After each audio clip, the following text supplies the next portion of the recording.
Hello everyone, welcome to my new blog.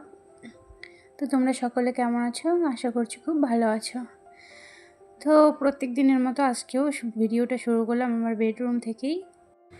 উঠেছি আজকে অনেক সকাল সকাল। উঠে আগে বাইরেটা ঝাড় দিয়ে নিয়েছি, বাসি উঠোন, বাড়ির সামনটা পিছনটা পুরোটা ঝাড় দিয়ে তারপর এদিকে ব্ল্যাঙ্কেটগুলো গুছিয়ে নিয়েছি, বালিশ সবগুলো গুছিয়ে নিয়েছি আগেই।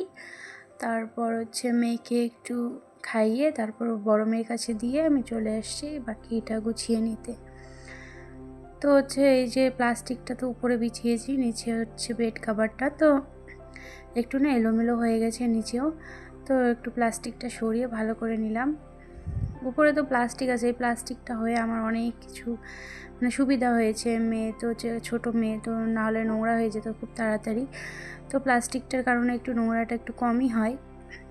তো রোজ দিন আর এই বেড কাভারটা ধুতে হয় না। তো এই ঠান্ডার কয়েক মাস তো উপরে বিছানো হয়নি, বেড কাভারের নিচেই বিছানো হয়েছে। তো এখন একটু গরম গরম পড়েছে, তাই উপরেই বিছিয়ে দিয়েছি। তো আবার তারপরেও মেয়ে যখন মেয়ে যেখানে থাকে সেখানে কিছু একটা বিছিয়ে দেই, তারপর মেয়েকে শোয়াই, নাহলে ওর একটু ঠান্ডা লেগে যায়। তো এইদিকে সোফাটাও একটু ভালো করে ক্লিন করে নিলাম। আর আমার সোফার যে অবস্থা হয়েছে কি বলবো, ছোটো বাচ্চা থাকলে তো এরকমই হয়। আমাদের বেডরুমটা ঠিক করে চলে আসলাম পাশের রুমে। তো এই রুমে তো কেউ থাকে না, তো যেরকম আর কি সেরকমই থাকে। শুধু রাত্রিবেলা মেয়ে এখানে পড়ছিল, তো বইটা এলোমেলো করে রাখছে, তো সেটা সাইডেই আবার রেখে দিলাম, কারণ এখনই ও পড়তে বসবে আবার। তো ঠিক করে চলে আসলাম ঘর ঝাড়ু দিতে। তো এই রুমটা একটু বেশিই নোংরা হয়, কারণ এই রুমে সবসময় যাওয়া আসা করা হয়, লোকজনও আসে সবসময় এই রুমেতেই। তো এই রুমে অনেক নোংরা বের হয়। আর এই রুমটাতে সেরকম একটা নোংরা বের হয় না, কারণ রাত্রিবেলা করে তো ঝাড় দিয়ে তারপর শুতে যাই। তো এইখানে সেরকম একটা নোংরা নেই, রাত্রিবেলা তো হাঁটাচলা করা হয় না এই রুমে। তো তো সেজন্য বেশি একটা ধুলোবালি জমে না।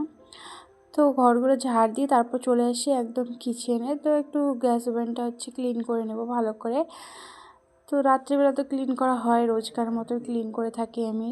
তো তারপরেও একটু নোংরা হয়ে থাকে, সকালবেলা ভালো লাগে না এরকমই কোনো কিছু করতে। তো একটু মুছে নিলে ভালো লাগে। তো এগুলো মুছে নেবো একটু, তারপরে করব চা। তো আমি তো আজকে রোজা আছি, আমি চা খাবো না। তো আমার হাজব্যান্ড রোজা নেই, আমার মেয়ে আছে। তো এদিকে চা বসিয়ে দিলাম, চাটা করে নেই আগে। তো চা করে তারপর যাব বাকি কাজে। তো এদিকে দুটো লোক এসছে, ওনাদেরকেও চা দিতে হবে। তো চাটা আমার হয়ে গেছে, চাটা ঢেলে নিয়ে দিয়ে আসবো ওদেরকে। তো আজকে না চা, আমার হাজব্যান্ড বলতেছে শুধু শুধু চা দাও, আর কিছু লাগবে না, শুধু চাই দাও, বিস্কিট টিস্কিট লাগবে না।